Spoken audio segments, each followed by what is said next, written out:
வணக்கம். நான் அண்ணாச்சி ஆறுமுகப்பாண்டியன். சிரிப்போம் சிந்திப்போம் என்ற நிகழ்ச்சியின் அரசியல் பார்வை.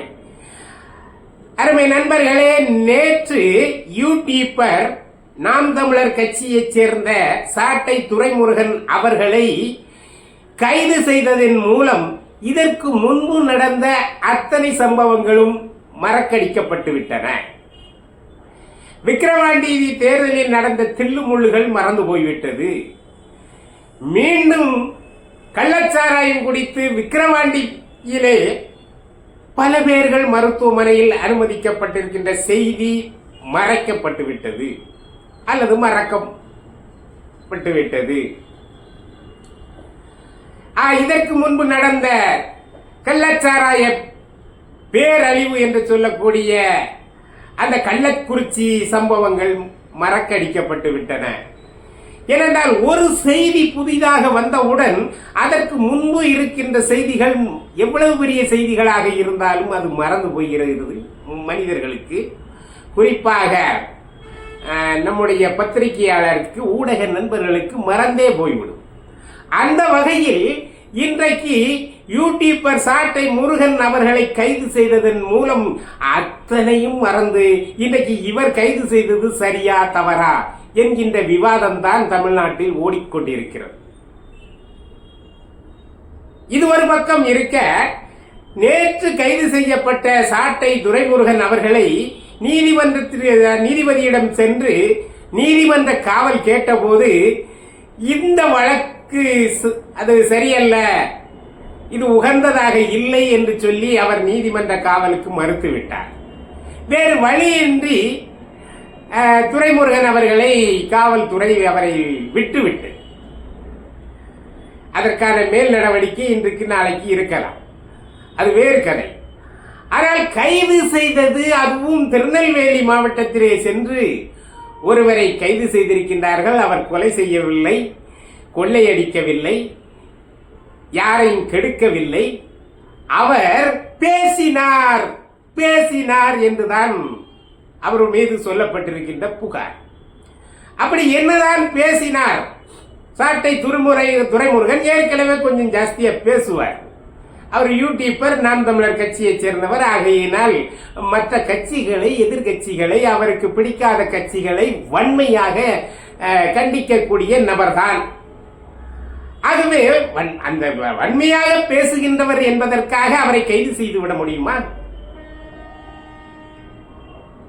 எடப்பாடி அவர்கள் ஆட்சியில இருக்கின்ற போது எடப்பாடியை ஒருமையில் அந்த எடப்பாடி அவர் அந்த முதல்வராக இருந்த எடப்பாடியாரை ஒருமையில் பேசி அவருடைய தாயை தரக்குறைவாக பேசிய ராசா அவர்கள் மீது என்ன நடவடிக்கை எடுத்தார்கள்?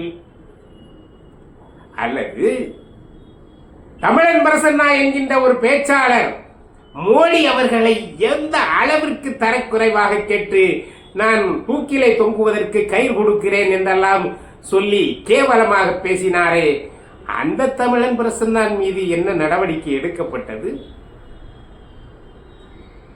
இன்னும் திராவிட முன்னேற்ற கழகத்தில் எத்தனையோ பேச்சாளர்கள், மந்திரியில் இருந்து சிறு பேச்சாளர்கள் வரை ஆபாசமாகவும் அருவருப்பாகவும் பேசி குவித்துக் கொண்டிருக்கின்றார்களே, அவர்கள் மீது என்ன நடவடிக்கை எடுத்தது இந்த அரசு என்று கேட்கின்றார். ஆனால் இன்றைக்கு துரைமுருகன் அப்படி ஆபாசமாக பேசினாரா, அருவருக்கத்தக்க வகையிலே பேசினாரா என்றால் இல்லை. அப்ப எப்படி பேசினார் என்று சொன்னால், முன்னாள் முதல்வர் கலைஞர் அவர்களை அவமதித்து மாதிரி பேசிவிட்டார் என்று அந்த புகாரில் இருக்கிறதா? சரி, அந்த பாடல் தான் என்ன என்று அந்த என்னதான் பேசினார் என்று பார்த்தால், கள்ளக்கூடி கொண்ட கருணாநிதி வாழ்கவே என்று நாகூர் அனிவா அவர்கள் பாடிய அந்த பாடல், அருமையான பாடல். அது ரொம்ப நாளைக்கு முந்தைய வந்த பாடல்.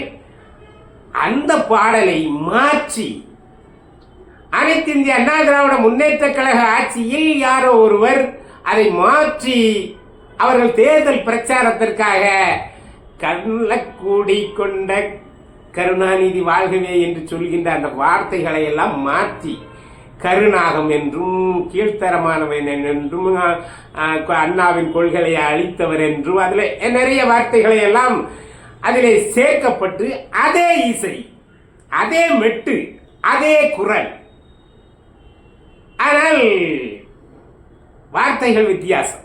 இந்த பாடலை இது 7, 8, 10 வருடங்களுக்கு முன்பாகவே உருவாக்கப்பட்டு விட்டது. யூடியூப்ல எல்லாம் வந்து குவிந்து கிடக்கிறது. அதை விட என்ன என்று சொன்னால், அழகிரி அவர்கள் மதுரையிலே அவருக்கு ஒரு விழா, பிறந்த நாள் விழா என்று நினைக்கின்றேன். அந்த பிறந்த நாள் விழாவிலே அவரே ஒரு பாடல் பாடுவார். அவர் ஒரு பாடலை பாடுவார், அப்படி மைக்க பிடிச்சிட்டு பாடுவார் இல்லையா?